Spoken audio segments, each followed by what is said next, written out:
Hello students, topic of video, change in profit sharing ratio among existing partners। ये हमारा chapter चल रहा है। चैप्टर में मैंने आपको बताया कि पार्टनर जब प्रॉफिट शेयरिंग रेशियो चेंज कर रहे हों तो हमें कुछ एडजस्टमेंट्स देनी होती हैं। हम दो एडजस्टमेंट्स प्रीवियस वीडियोस में डिस्कस कर चुके हैं। एडजस्टमेंट्स ऑफ गुडविल हमने गेनिंग सैक्रिफाइसिंग रेशियो में ट्रीटमेंट दिया प्रोपोर्शनेट वैल्यू से। Then treatment of undistributed profits और लॉसेस, दो ऑल्टरनेटिव मेथड्स थे, हमने वो भी प्रीवियस वीडियोस में डिस्कस किए हैं। थर्ड जो एडजस्टमेंट्स हम लोगों को देनी पड़ सकती है ऑफ ट्रीटमेंट ऑफ और एडजस्टमेंट्स ऑफ प्रॉफिट्स और loss on revaluation of assets and liabilities, ये हमारा टॉपिक है of this video. Students, partner जब प्रॉफिट शेयरिंग रेशियो चेंज कर रहे होते हैं उस समय बुक्स में बैलेंस शीट में जो भी एसेट्स या लायबिलिटी शो किए जा रहे हैं, हो सकता है उन एसेट्स और लायबिलिटीज के वैल्यू चेंज हो गए हों। वैल्यू चेंज होने से प्रॉफिट भी हो सकता है, लॉस भी हो सकता है, तो हमें उस समय एडजस्टमेंट्स करनी होती हैं। एडजस्टमेंट्स करने के लिए फर्स्ट ऑफ ऑल हम लोगों को रिवैल्यूएशन पर जो भी प्रॉफिट या लॉस आता है उस वैल्यू को फाइंड आउट करना होगा, देन एडजस्टमेंट्स देने होंगे। यहाँ पर एडजस्टमेंट्स देने के दो ऑल्टरनेटिव मेथड्स हैं। Method first, when partner wants to show assets and liabilities at their revised values, means अगर पार्टनर ये चाहें कि एसेट्स और लायबिलिटीज को रिवाइज्ड वैल्यूज पर शो किया जाए, इसका मतलब मीनिंग, मान लीजिएगा बैलेंस शीट में कोई बिल्डिंग है and that is appearing at ₹5 lakh, but on the date of change in profit sharing ratio its value, its market value is ₹6 lakh। 1 lakh से वैल्यू इंक्रीज हो गया। अब पार्टनर ये चाहते हैं कि इन द बुक्स ऑफ और in the balance sheet of reconstituted form, नई फॉर्म की बैलेंस शीट में हम बिल्डिंग को 6 लाख मीन्स रिवाइज्ड वैल्यूज पर शो करें, ऑल्टर्ड वैल्यूज पर शो करें, परिवर्तित मूल्य पर, नए मूल्य पर। तो फिर ट्रीटमेंट कैसे देना होगा? Treatment will be given in old ratio, notice करिएगा, in old ratio by preparing revaluation account. ये चीज दो को मैंने सर्कल किया।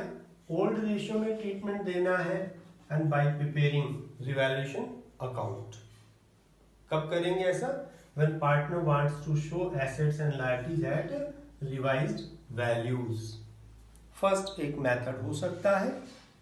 Second alternative methods. Method second, when partner do not wants to show assets and liabilities at their revised values. Do not wants to show at their revised values means revised values पर show नहीं करना चाहते। इसका मतलब अभी मैंने जो example लिया कि बिल्डिंग 5 लाख की है, revise value 6 lakh. In this case partner wants to show assets building in the balance sheet of reconstituted form at their old values at ₹5 lakh। 6 lakh पे शो नहीं करना चाहते, तो do not wants to show at revised value means not at revised value। Okay, तो जब revise values पर show नहीं करना चाहते तो फिर ट्रीटमेंट हम लोग कैसे देंगे? treatment will be given in gaining sacrificing ratio. Treatment कैसे देना है? गेनिंग सैक्रिफाइसिंग रेशियो में एंड बाय प्रिपेयरिंग टेबल और स्टेटमेंट. नोटिस करिएगा, रिवाइज्ड वैल्यूज पर शो करना है तो ओल्ड रेशियो में ट्रीटमेंट रिवैल्यूएशन अकाउंट बना के, और अगर रिवाइज्ड वैल्यूज पर शो नहीं करना है तो ट्रीटमेंट गेनिंग सैक्रिफाइसिंग रेशियो में टेबल या स्टेटमेंट बना के. और मैंने लिखा just like to treatment of goodwill, जैसे गुडविल का ट्रीटमेंट हमने दिया था गेनिंग सैक्रिफाइसिंग रेशियो में.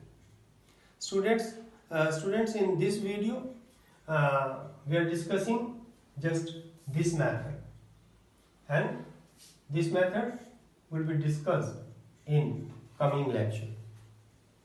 In this video, this lecture, we are going to discuss only this method when partner wants to show assets and liabilities at their revised values. Students, मैंने यहाँ पे बताया कि जब revised values पर show करना चाहते हैं तो हमें ट्रीटमेंट ओल्ड रेशियो में देना है और रिवैल्यूएशन अकाउंट बनाकर देना है. अब ये रिवैल्यूएशन अकाउंट क्या है और कैसे बनाएंगे? स्टूडेंट्स, मैंने अभी आपको एग्जांपल दिया कि बिल्डिंग 5 लाख से बुक्स में अपीयर्ड है, now it is revalued at ₹6 lakh, तो वैल्यू 1 लाख से इंक्रीज हुआ. अब जब वैल्यू 1 लाख से इंक्रीज हुआ तो यहाँ प्रॉफिट हो रहा है. इसी तरह से जो वैल्यू चेंज होंगे तो प्रॉफिट भी हो सकता है, लॉस भी हो सकता है. हमें रिवैल्यूएशन अकाउंट बनाकर उस प्रॉफिट या लॉस को कैलकुलेट करना होगा. रिवैल्यूएशन अकाउंट कैसे बनाएंगे उसको जानने से पहले आपको ये मालूम होना चाहिए कि वैल्यू चेंज होने से कब प्रॉफिट्स होंगे और कब लॉस होंगे. Let us see. Increase in the value of assets. अगर एसेट्स का वैल्यू इंक्रीज हो, जैसा कि एग्जांपल दिया 5 लाख से 6 लाख हो गया, 1 लाख इंक्रीज हुआ एसेट्स का वैल्यू, क्या होगा? Profit. Decrease in the value of liabilities. Liabilities का वैल्यू डिक्रीज हो गया. क्रेडिटर्स को 50,000 रुपये पे करने थे, but now we discovered that amount payable to creditors only ₹40,000, केवल 40,000 पे करना है, तो 10,000 के क्रेडिटर्स कम हो गए, कम पे करना पड़ेगा, तो हमारे को क्या हुआ? Profit gain. Okay. Third, decrease in provision for doubtful debts. Provision for doubtful dates किसको रिप्रेजेंट करता है? बैड डेट्स को, लॉसेस को. अब provision for doubtful dates decrease हुए मींस बैड डेट्स के होने की पॉसिबिलिटी कम हो गई, हमको क्या होगा? Gain, profit. Okay. Then unrecorded assets. कुछ एसेट्स हमारे पास ऐसी मिली on the date of change in profit sharing ratio which were not recorded in the books. एक हमारे पास कंप्यूटर था जिसको हमने बुक से कंप्लीटली राइट ऑफ किया हुआ था, मीन्स फुल्ली डेप्रिशिएट कर चुके थे, बट उसका जो भी स्क्रैप था, it is estimated to realize that scrap by rupees 1,000. तो 1,000 का हमको क्या हुआ? गेन हुआ, क्योंकि बुक्स में तो वो शो ही नहीं कर रखा था, उसका वैल्यू 0 था, but now it is estimated that it will realise ₹1,000. तो अनरिकॉर्डेड कोई भी एसेट्स है उससे भी गेन, तो इन सब आइटम से गेन होगा, प्रॉफिट होगा. इसके opposite decrease in the value of assets. Assets का वैल्यू डिक्रीज हो जाए. फर्नीचर है 80,000 का, पता चला कि आज उसका वैल्यू 60,000 हो गया, डेप्रिशिएट हो गया, डेप्रिशिएशन लगाना है. 20,000 से वैल्यू डिक्रीज, क्या? लॉस. इसी तरह से increase in the value of liabilities. Liabilities के वैल्यू इंक्रीज हो गए, पता चला कि कुछ लायबिलिटीज को हमने अंडर वैल्यूड किया हुआ था, बट उनको ज्यादा पे करना है, लॉस होगा. ठीक है. इसी तरह से increases in provision for doubtful dates. बताया अभी मैंने आपको, provision for doubtful dates bad debts को रिप्रेजेंट करता है, लाइकली टू बैड डेट्स को रिप्रेजेंट करता है, डिक्रीज हो रहे हैं, सॉरी इंक्रीज हो रहे हैं मीन्स बैड डेट्स ज़्यादा होंगे, लॉस। और अनरिकॉर्डेड लाइबिलिटीज, कुछ लाइबिलिटीज ऐसे थे जिनको हमने रिकॉर्ड कर ही नहीं रखा था, but now we discovered that such type of liabilities are payable. कोई आउटस्टैंडिंग एक्सपेंसेस थे जिनको रिकॉर्ड ही नहीं कर रखा था, बट अब पे करना है तो लाइबिलिटीज इंक्रीज होंगी, लॉस। तो इन सब आइटम से लॉस। तो आपको प्रॉफिट कब होगा, लॉस कब होगा, गेन कब होगा, वो तो आपको आइडिया बन जाएगा। अब ये तो आपने जान लिया कि प्रॉफिट कब, गेन कब हो रहा है और लॉस कब हो रहा है, बट हमें वो वैल्यू चाहिए जो ओवरऑल डिफरेंट वेरियस एसेट्स और लायबिलिटीज को रिवैल्यूड करने से कितना टोटल प्रॉफिट हुआ या टोटल लॉस हुआ। टोटल प्रॉफिट और total loss on revaluation, and that will be computed bye preparing revaluation account. बताया। तो रिवैल्यूएशन अकाउंट कैसे बनाएंगे स्टूडेंट्स? रिवैल्यूएशन अकाउंट बड़ा इंपॉर्टेंट है। कमिंग 2 चैप्टर्स में हर क्वेश्चन में आपको रिवैल्यूएशन अकाउंट बनाना होगा, आप इसको बड़े ध्यान से करेंगे। Revaluation account is a nominal account.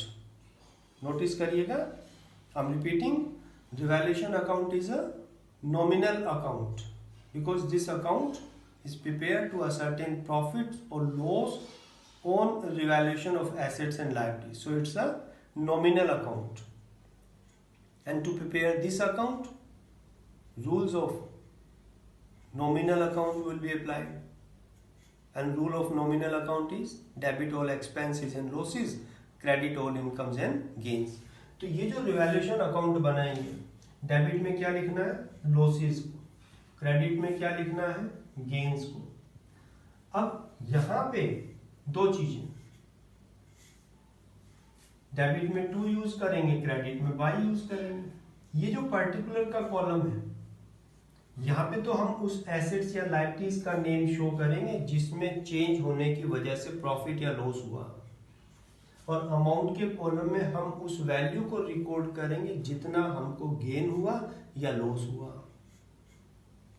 अब डिफरेंट आइटम्स हो सकते हैं, आपको क्वेश्चन में दिया होगा, बैलेंस शीट दी हुई होगी, देन उनके रिवाइज्ड वैल्यूज दिए होंगे।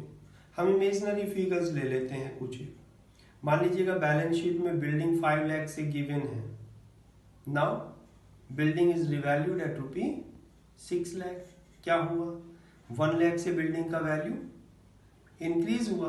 पहले 5 लाख, बैलेंस शीट में 5 lakh, then now it is revalued at ₹6 lakh. 1 lakh से एसेट्स का वैल्यू इंक्रीज, 1 लाख से गेन, तो बाय बिल्डिंग गेन हुआ क्रेडिट में, एसेट्स का नाम, और कितने का गेन हुआ, 1 लाख। ओके, नेक्स्ट आपको बताया furniture is appearing in books at ₹1 lakh and depreciate the furniture by 20%। आपको फर्नीचर पर डेप्रिसिएशन लगाने के लिए बोला, 1 लाख का फर्नीचर 20% से डेप्रिसिएशन लगाएंगे, फर्नीचर का वैल्यू क्या हुआ, 20% मीन्स 2000 से लॉस हुआ, सॉरी 2000 नहीं 20,000, 1 लाख का 20% 20,000, then loss debit furniture 20,000। Okay, got it.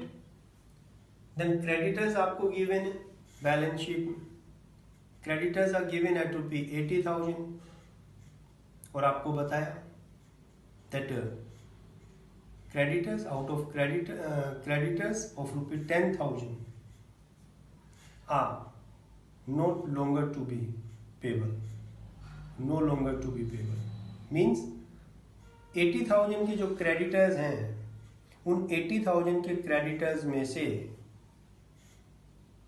10,000 के क्रेडिटर्स को पे नहीं करना है। कोई भी कारण रहा होगा, अब उनको पेबल नहीं है, मीन्स क्रेडिटर्स में क्या हुआ, कमी हुई, डिक्रीज हुए, क्रेडिटर्स लायबिलिटीज डिक्रीज हुए, क्या होगा, gain. Then by creditors 10,000। Okay, got it. इसी तरह से मान लीजिएगा डेटर्स पर आपको प्रोविजन बताया हुआ है, प्रोविजन हम लोगों ने बनाया हुआ है ऑफ ₹20,000। देन आपको बोला गया provision for doubtful dates is required at ₹15,000। Only 15,000 required है। बनाया हुआ कितने से है? 20,000 से। 20 से अब 15 तो क्या हुआ? 5,000 से प्रोविजन कम डिक्रीज हुआ। Then by provision for doubtful debts, provision decrease हुआ, क्रेडिट में गेन हुआ 5,000। इस तरह से। ओके, देन और भी आइटम मिल सकते हैं आपको, अनरिकॉर्डेड एसेट्स, लायबिलिटी, जो भी क्वेश्चन में गिवन होंगे। मैंने यहाँ पे बताया आपको कब गेन हो रहा है, कब लॉस हो रहा है। मैंने यहाँ पे आपको बता दिया कि गेन होगा तो क्रेडिट में, लॉस होगा तो डेबिट में। अमाउंट के कॉलम में आपको जो डिफरेंस, जो गेन हो रहा है, जो लॉस हो रहा है, वो लिखना है। जितने से वैल्यू या तो इंक्रीज हो रहा है या डिक्रीज हो रहा है। आपको यहाँ पे भी अलग अलग तरह के प्रॉब्लम्स दिए हुए हो सकते हैं। जैसे मान लीजिएगा एक और एसेट्स, मशीन। मशीन आपको गिवन है ऑफ ₹2 लाख। बुक्स में, बैलेंस शीट में मशीन 2 लाख से अपीयर्ड है और आपको बोला गया मशीन कितने से अपीयर्ड है? ऑफ ₹2 लाख। देन आपको बोला गया machine value of machine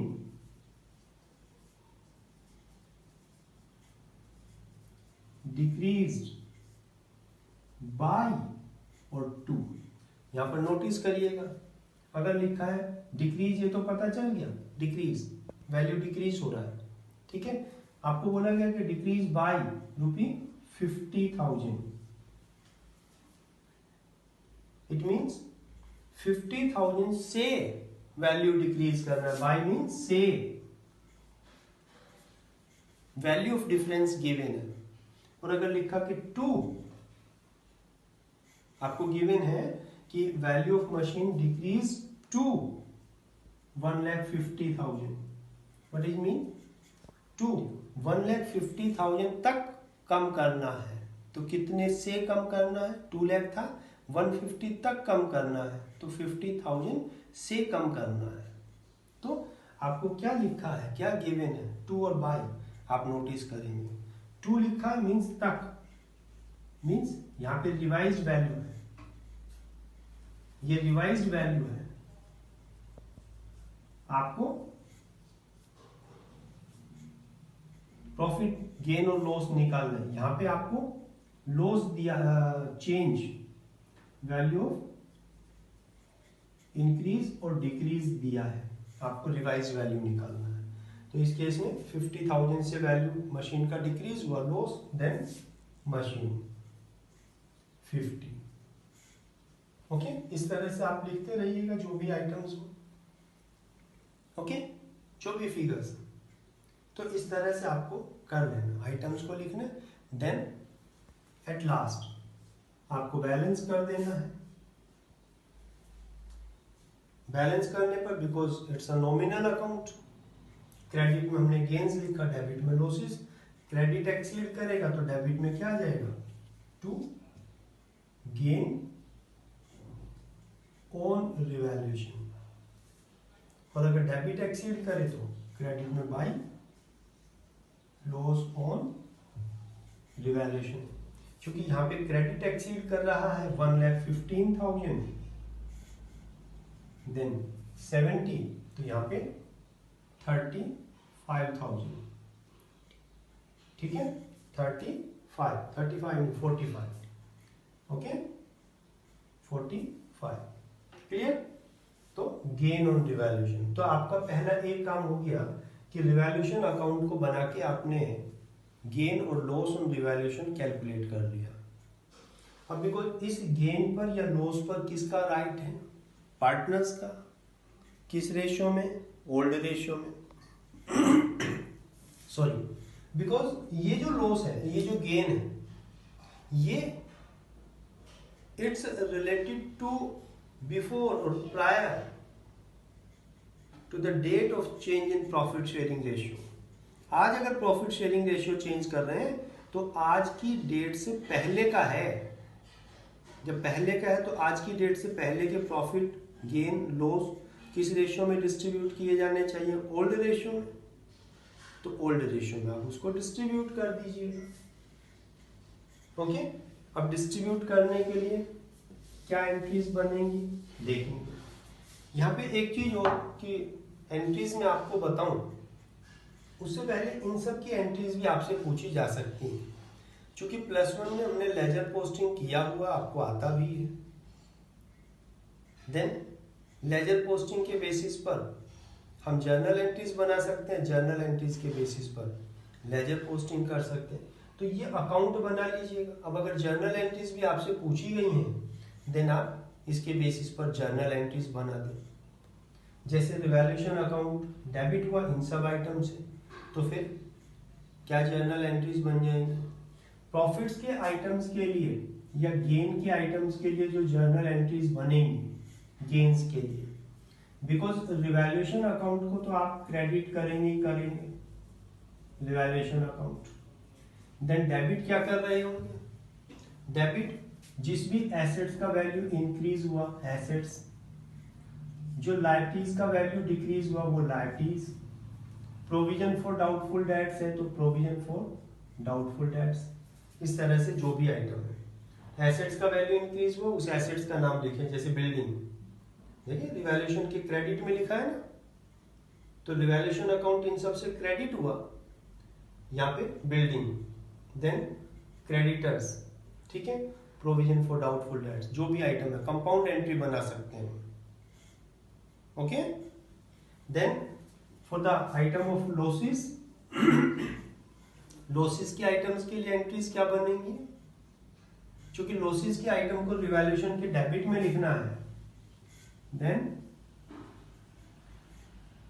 revaluation account debit to, revaluation को डेबिट करेंगे और क्रेडिट किसको कर रहे होंगे? जो क्रेडिट करना है वो जिन भी आइटम की वजह से हमको लॉस हुआ। अगर एसेट्स का वैल्यू डिक्रीज हुआ उस एसेट्स का नेम, लायबिलिटीज का वैल्यू इंक्रीज हुआ लायबिलिटीज का नेम, या प्रोविजन फॉर डाउटफुल डेट्स, जो भी। जैसे फर्नीचर का वैल्यू डिक्रीज हुआ लॉस, तो revaluation account debit to furniture 20,000। Then machine का वैल्यू डिक्रीज हुआ, रिवैल्यूएशन टू मशीन। इस तरह से कंपाउंड एंट्री बना सकते हैं। अब ये जो प्रॉफिट या लॉस आया, उस प्रॉफिट या लॉस के लिए क्या करना है मैंने बताया ऊपर, हम डिस्ट्रीब्यूट करेंगे amongst old partner old ratio. तो अगर तो गेन आता है तो गेन पार्टनर्स कैपिटल अकाउंट की किस तरफ जाएगा? In credit side. तो entry revaluation account debit to all partners capital account, ठीक है, जो भी पार्टनर्स है, A is capital, B is capital, C is capital, किस रेशियो में? In old profit sharing ratio. और यहां पर क्या आएगा? जो gain on revaluation, revaluation account बना के जितना भी गेन आया 45,000 ABC, जो भी प्रॉफिट शेयरिंग रेशियो है। एंड फॉर लॉसेस, अगर लॉसेस हैं तो जस्ट अपोजिट, क्योंकि लॉसेस को कैपिटल अकाउंट के डेबिट में लिखते हैं, तो all partners capital account debit to revaluation account. यहां पर लॉस ऑन रिवैल्यूएशन और यहां all partners in old profit sharing ratio. Okay, got it? तो इस तरह से ट्रीटमेंट आपको देना है। स्टूडेंट्स नोटिस करिएगा कि ये ट्रीटमेंट देने के बाद अगर आपसे न्यू बैलेंस शीट पूछी जाए, balance sheet of reconstituted form, balance sheet of new form अगर आपसे पूछी जाए तो बैलेंस शीट में आप जो चीजें शो कर रहे होंगे वो क्या, बैलेंस शीट जो नई बैलेंस शीट बनेगी, न्यू बैलेंस शीट, उसमें एसेट्स और लायबिलिटीज आप रिवाइज्ड वैल्यूज पर शो करेंगे, क्योंकि ट्रीटमेंट हमने यहाँ पे दिया। तो यहाँ पे जैसे मैंने बिल्डिंग का एग्जांपल लिया था, तो बिल्डिंग को कितने से शो कर रहे होंगे, एट ₹6 लाख। ओके, बिल्डिंग को 6 लाख। हमने क्रेडिटर्स के वैल्यू को डिक्रीज किया था, क्रेडिटर्स 1 लाख के थे, 90,000, 10,000 कम पे करना था, क्रेडिटर्स का वैल्यू 90, रिवाइज्ड वैल्यूज पर। हमने यहाँ पे फर्नीचर का वैल्यू 80,000 था, डेप्रिसिएशन लगाया 20,000, फर्नीचर को हम 60,000 से शो करेंगे। ठीक है, मशीन 2 लाख के थे, देन हमने उसके वैल्यू को रिड्यूस किया था अप टू 150, तो मशीन को 150 means at revised values, revised values. Clear, revise values पर शो करना है। तो फर्स्ट मेथड मैंने आपको यहाँ पे एक्सप्लेन किया कि अगर partner wants to show assets and liabilities at their revised values, at their altered values, at their new values, then treatment will be given in old ratio by preparing revaluation account. So in this case, first you have to prepare revaluation account, and after preparing revaluation account, after ascertaining profit or loss on revaluation, that profit or loss should be distributed amongst old partners or all partners. या old या all means जो भी profit A, B, C 3 partners, अब यही है, पहले भी बाद में भी, जस्ट प्रॉफिट शेयरिंग रेशियो पहले 3:1 था, अब वो इक्वल है। ठीक है, तो पार्टनर्स तो वही है, ओल्ड पार्टनर्स बोल दें या ओल्ड फर्म के पार्टनर्स बोल दें, एक ही बात है। तो इस तरह से, okay, got it, thank you.